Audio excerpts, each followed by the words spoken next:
ఇక varicose veins నుండి విముక్తి పొందండి. ఎవిస్ వాస్కులర్ సెంటర్ ఇప్పుడు మన KPHP లో గ్రాండ్ ఓపెనింగ్ ఏప్రిల్ 4వ తేదీన. నమస్తే రామ్ సార్. నమస్తే అండి. మనిషి ఏ ఏ సందర్భాల్లో నోరు మూసుకొని ఉండాలంటారు? ఒకసారి మనం నోటి దూల గురించి మాట్లాడాము. అనవసరంగా నోరు పారేసుకోవడము, అవతల వాళ్ళు తప్పు లేకపోయినా అరిచేయడం, కొన్ని సందర్భాల్లో మనకు ఆవేశం ఎక్కువైపోయి ఏది పడితే అది మాట్లాడు, ఇలాంటివి జరుగుతూ ఉంటాయి నష్టాలు అన్నప్పుడు. చాలామంది కింద కామెంట్స్ పెట్టారు. కెరియర్ వైజ్గా తీసుకుంటే ఎస్పెషల్లీ స్టూడెంట్స్కి అయితే, గోల్ సెట్ చేసుకునే వాళ్ళకైతే ఏ విషయాల్లో ఖచ్చితంగా వాళ్ళు ఇక్కడ మేము సైలెంట్గా ఉండాల్సిందే, ఈ విషయాల్లో నోరు మెదపకూడదు అనే విషయాలు ఏంటి? కొన్నిసార్లు మనం కొన్ని విషయాలు చెప్పకపోవడమే మంచిది, కొన్ని విషయాలు చెప్తే మంచిది. నాకు ఎందుకో గుర్తొచ్చింది అడగాలని. మీ బర్త్డే ఎప్పుడండి? October 4th. ఇప్పుడు మీరు చెప్పారు కదా, చెబితే ఒక అడ్వాంటేజ్ ఉంది, చెప్పకపోతే ఒక అడ్వాంటేజ్. మీరు ఏదైనా సర్ప్రైజ్ కావాలని అనుకుంటే చెప్పకుండా ఉండడం, సర్ప్రైజ్ ఏం లేదు ఆల్రెడీ తెలుసు కదా చెప్పేసామని అనుకుంటే అది మామూలుగా తెలియాలని చెప్పడం.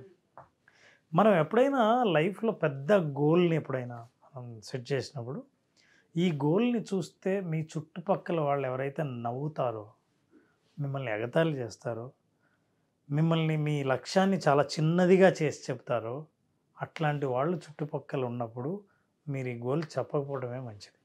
Shut your mouth. అంటే మీ లక్ష్యాన్ని మీరు సాధించాలని అనుకుంటే ఇతరులకు చెప్పడం ద్వారా మీకున్న మోటివేషన్ని వాళ్ళు చాలా తీసి పడేస్తారు అన్న భయం ఉన్న చోట చెప్పకపోవడం మంచిది. రెండోది ఎమోషనల్ బర్డన్. మీరు అందరికీ చెప్పుకుంటూ పోతారని, మీరు అందరికీ కెరీర్ అన్నారు ఇందాక. ఏ ప్రైవేట్ జాబో చేస్తున్న వాళ్ళు ఎలాగైనా సరే గవర్నమెంట్ జాబ్ కొట్టాలి, నోటిఫికేషన్ పడింది, గ్రూప్స్ ఎగ్జామ్ రాయాలి అని అనుకున్నారు. అనుకున్నప్పుడు మీరేం చేయాలి? మీరు అందరికీ చెప్పారనుకుందాం, నేను రాయాలనుకుంటున్నాను, నేను అప్లై చేస్తున్నాను అది అని.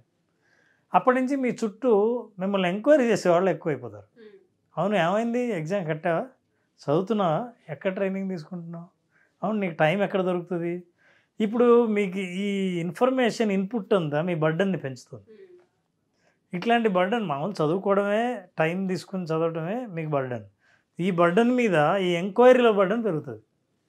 ఈ బర్డన్ని ఉండకూడదంటే, ఈ భారాన్ని తగ్గించుకోవాలని అనుకుంటే సైలెంట్గా మీరు మీ లక్ష్యాన్ని మీతోనే ఉంచుకోవడం మంచిది. Shut your mouth there. Okay. Surprise element miss కాకూడదు అనుకుంటే, అంటే మీరు పాస్ అయ్యి జాబ్ పొంది సీట్ వచ్చి హే నాకు వచ్చింది అనే ఆ హ్యాపీనెస్ని మీరు అందరితో షేర్ చేసుకోవాలి, ఆ సర్ప్రైజ్ని ఎంజాయ్ చేయాలని అనుకుంటే చెప్పకపోవడమే మంచిది. Shut your mouth. ఎందుకంటే మీరు ఎగ్జామ్ చెప్తే ఇందాకే అనుకున్నాం, వెళ్తున్నప్పుడు ఎగ్జామ్కి వెళ్తున్నావా, రేపే కదా ఎగ్జాము, ఎన్ని గంటలకు లేస్తున్నావు, ఇవన్నీ ఇంకా దగ్గర వాళ్ళైతే ఇంకా మీ షెడ్యూల్ గురించి కూడా డిస్కస్ చేస్తారు. సో జీవితంలో సర్ప్రైజ్ ఉండాలి అని అనుకుంటే కూడా షట్ యువర్ మౌత్. చాలామంది వాళ్ళ గోల్ని సాధించకపోవడానికి కారణం అండి విపరీతంగా ప్రచారం చేయడం, వాళ్ళు సాధించకముందే ప్రీ సెలబ్రేషన్, ఇంకా ఏమి జరగకముందే జరిగినట్టే సెలబ్రేట్ చేయడం వల్ల మిగతా వాళ్ళ విమర్శలకు బాగా గురవుతారు. ఓవర్ యాక్షన్ చేసింది ఇంతకుముందు, ఏమీ లేకపోయినా అయిపోయినట్టు చెప్పింది, నాకు అప్పుడే తెలుసు అని అన్నారనుకోండి, ఇది ఇంకా మనల్ని డిమోటివేట్ చేసి ఇంకా ఫర్దర్ ప్రయత్నం చేయకుండా చేసేస్తుంది. సో ఇట్లాంటి పరిస్థితుల్లో better you shut your mouth. అంతేకాదు, ఎవరినైతే మీరు అసూయ మీ మీద కలిగి ఉంటారో, అంటే మీ అభివృద్ధి ఎప్పుడు మానిటర్ చేసే వాళ్ళు ఉంటారు, అలాంటి వాళ్ళ దగ్గర కూడా మీరు shut your mouth. Me career goals గురించి కానీ, మీరు ఏమనుకుంటున్నారో మీ భవిష్యత్తు గురించి కానీ ఇట్లాంటి మాట్లాడకపోవడమే మంచిది. ఎందుకంటే మాట్లాడడం వల్ల వచ్చే ప్రయోజనం కంటే మాట్లాడడం వల్ల వచ్చే నష్టమే ఎక్కువ అని తెలిసినప్పుడు అట్లాంటప్పుడు better you keep your mouth shut. సరే, అయితే కొన్ని చోట్ల మాత్రం ఇదే సందర్భంలో మనం నోరు తెరిచి చెప్పాల్సిన సందర్భాలు ఉంటాయి. ఉదాహరణకి ఒక మెంటార్ ఉంటారు, అంటే మనకంటే ముందే ఈ ఎగ్జామ్ రాసిన వాళ్ళు, ఈ రంగంలో రాణించిన వాళ్ళు, అభివృద్ధి చెందిన వాళ్ళు, సక్సెస్ సాధించిన వాళ్ళు, మనం ఉండాలనుకున్న పొజిషన్లో ఆల్రెడీ ఉన్నవాళ్ళు, అలాంటి వాళ్ళకి చెప్పాలి. చెబుతున్నప్పుడు మనం చేసే తప్పులు కానీ కరెక్షన్స్ చేసుకునే అవకాశం కానీ ఉంటుంది. అలాంటి వాళ్ళతో డిస్కస్ చేసుకోవడం ద్వారా మనం మెంటార్స్ని సాధించుకోవచ్చు. మెంటార్స్ ఉండడం వల్ల ఏంటంటే మీ జర్నీ గ్యాప్ తగ్గుతుంది. మీకు ఎట్లా ఏ డైరెక్షన్లో వెళ్తే మీరు విజయం సాధిస్తారో ఆల్రెడీ అనుభవంతో ఉన్నవాళ్ళు వాళ్ళు చెప్పడం వల్ల ఆ సలహా మీకు చాలా ఉపయోగపడుతుంది. అట్లాంటి చోట చెప్పచ్చు. మీ మంచి కోరుకునేవాళ్ళు, మీకు ఎవరి వైపు నుంచి ప్రోత్సాహం కావాలో అలాంటి వాళ్ళకి మీరు చెప్పచ్చు.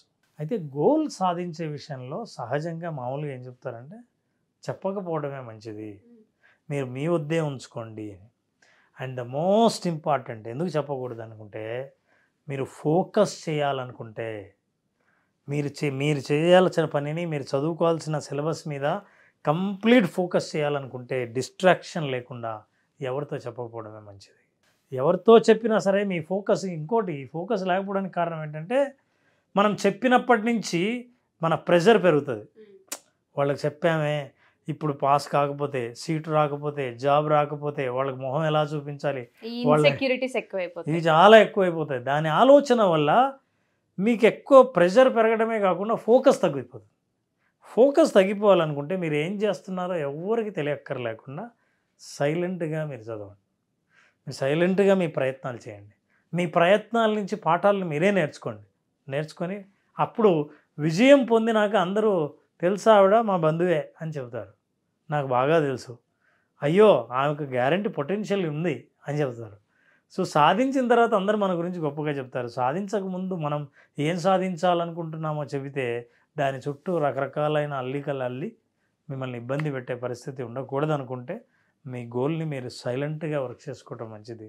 అట్లా చేయడం ద్వారా ఫోకస్ మిస్ గారు, క్లారిటీ మిస్ అవ్వరు, ప్రోత్సహించని వాళ్ళ చుట్టూ ఉండకుండా మీ పని ఏదో మీరు సైలెంట్గా వెళ్తారు. అండ్ ఇంకా ఇంపార్టెంట్ ఏంటంటే మీ ప్రయారిటీస్ మీకు తెలుస్తాయి. ఎగ్జాక్ట్లీ. చాలామంది బలవంత పెట్టినా సరే నేనేం నిర్ణయించుకున్నాను, సో ఇవాళ అందరం సినిమాకి వెళ్దామంటే నాకు వేరే పని ఉందని సైలెంట్గా తప్పుకోవచ్చు. పిల్లలకు తెలియకుండానే ఎప్పుడైతే మనం ఒకటి సాధించాలి, లేదంటే ఒకటి కొనాలి, ఒక దగ్గరికి వెళ్ళాలి, ఒకరిని కలవాలి అనుకున్నప్పుడు ఫస్ట్ ఒక 10 మందితో మాట్లాడడం అనేది కామన్గా ఉండే అలవాటు. దానివల్ల రకరకాల సమస్యలన్నీ పుట్టుకొస్తూ ఉంటాయి. ఫస్ట్ కొనేటప్పుడు అవసరమా, వీళ్ళు చెప్పారు కదా అని, వెళ్ళేటప్పుడు ఇప్పుడు మీట్ అవ్వడం కరెక్ట్ కాదేమో, వాళ్ళు చెప్పారు కదా అని మన డెసిషన్ పైన మనకు నమ్మకం ఉండదు. ఫస్ట్ దాన్ని మనమే బిలీవ్ చేయం. అటువంటివి చాలామంది పిల్లల్లో, ఎస్పెషల్లీ జాబ్స్కి సంబంధించి కావచ్చు, మ్యారేజెస్కి సంబంధించి కావచ్చు, ఎక్కువ డిస్టర్బెన్స్ అక్కడే క్రియేట్ అవుతూ ఉంటుంది. వాళ్ళ ఒపీనియన్ని కూడా వాళ్ళు తీసుకోలేరు. 10 మందిని అడిగిన తర్వాతే అప్పుడు వాళ్ళు మాట్లాడుతూ ఉంటుంటారు. వాళ్ళ డెసిషన్ వాళ్ళు తీసుకోగలిగితే, మౌనంగా ఉండి ఆలోచించగలిగితే, కొంత టైంని తీసుకొని కనుక చూడగలిగితే ఫ్యూచర్ని, వాళ్ళు ఏదైతే జీవితాన్ని అనుభవించాలి అనుకుంటున్నారో ఖచ్చితంగా వాళ్ళకు ఒక క్లారిటీ కనిపిస్తుంది. వండర్ఫుల్ అండి. ఎక్కడెక్కడ నోరు మూసుకొని ఉండాలి అనేది చాలా బాగా ఎక్స్ప్లెయిన్ చేశారు.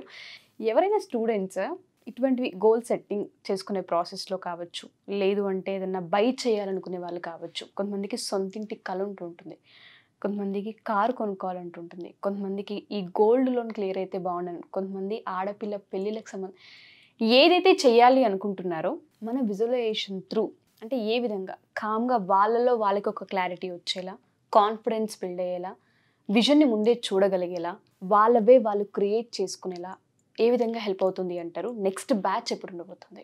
ఒక్క విషయం క్లారిటీ ఉంటే, అభిప్రాయాలు మీవి, నిర్ణయం నాది అనే క్లారిటీ ఉండాలి.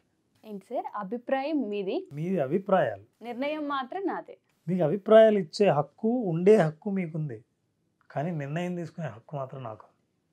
మీ ప్రతి అభిప్రాయము నా నిర్ణయం అయిందనుకోండి, ఇక కెరీర్ కథ ఉంటుంది. కాబట్టి నేను విజువలైజ్ చేసుకునేటప్పుడు నా నిర్ణయాన్ని నేను విజువలైజ్ చేసుకోవాలి. నా నిర్ణయాన్ని ఏంటి, నేను ఇది సాధించాలి, ఈ స్థాయి పొందాలి, ఇది నేను ఎట్లాగైనా సరే నా ఛాన్స్ కొట్టాలి అని అనుకున్నప్పుడు, కొడితే మీరు ఎలా ఉంటారో మీరు విజువలైజ్ చేసుకుంటే అసలు ఇతరుల అభిప్రాయాలు కూడా మీకు అక్కర్లా. అసలు ఇతర అభిప్రాయాలు చెప్పినా సరే మీ కళను డ్యామేజ్ చేయలేవు. వాళ్ళకి తెలియదు మీరు ఏం కళ కన్నారు, ఏం నిర్ణయించుకున్నాము, ఎంత స్ట్రాంగ్గా విజువలైజ్ చేశారు. కాబట్టి ఈసారి ఇట్లా ఇది చూస్తున్న ఆడపిల్లలు ఎవరైనా సరే, ఎవరి దగ్గరైనా డిస్ట్రాక్ట్ అవుతున్నామని తెలిస్తే ఎదుటి వాళ్ళని గౌరవించండి. ఇలాగే అభిప్రాయాలు మీవి, నిర్ణయం నాది. మామూలు ఎనర్జీ వచ్చారు ఆ పదం అయితే. నిజంగా చాలామంది ఆడపిల్లలకి ఓ లెవెల్ ఇది. Wonderful sir. విజువలైజేషన్ నెక్స్ట్ ఎప్పుడు ఉండబోతుంది? ఏప్రిల్ 8వ తారీఖున విజువలైజేషన్ అడ్వాన్స్ సెషన్ అండి. ఓకే. ఈ బ్యాచ్లో చాలామంది బేసిక్ ద్వారా చాలా సాధించిన వాళ్ళు, అనుకున్న గోల్ని రీచ్ అయిన వాళ్ళు, వాళ్ళ అనుభవాలు కూడా వినొచ్చు. అట్లాగే అడ్వాన్స్ చాలా అద్భుతంగా వాళ్ళ కెరీర్ని సాధించాలనుకున్న దానికి ప్రస్తుత పరిస్థితికి మధ్య గ్యాప్ను తగ్గించే ఆలోచన ఎవరికైనా ఉంటే అడ్వాన్స్ క్లాస్లో జాయిన్ అవ్వండి. తప్పకుండా సార్. ఏదైతే మీరు అన్నారో అవతల వాళ్ళ అభిప్రాయాలు ఉంటూ ఉంటాయి, వాటిని మనం ఇంపాక్ట్ చేయకుండా ఉండాలంటే నిర్ణయం ఏ విధంగా తీసుకోవాలన్న దానికోసం విజువలైజేషన్ చాలా పెద్ద హెల్ప్ అవుతుంటుంది, పెద్ద కీ ఇది మనకి. Yes, true. వండర్ఫుల్ అండి. Thank you sir, thank you so much. Suman టీవీలో మీ పర్సనల్ అండ్ బిజినెస్ ప్రమోషన్స్ కోసం కింది నెంబర్కి కాంటాక్ట్ చేయండి.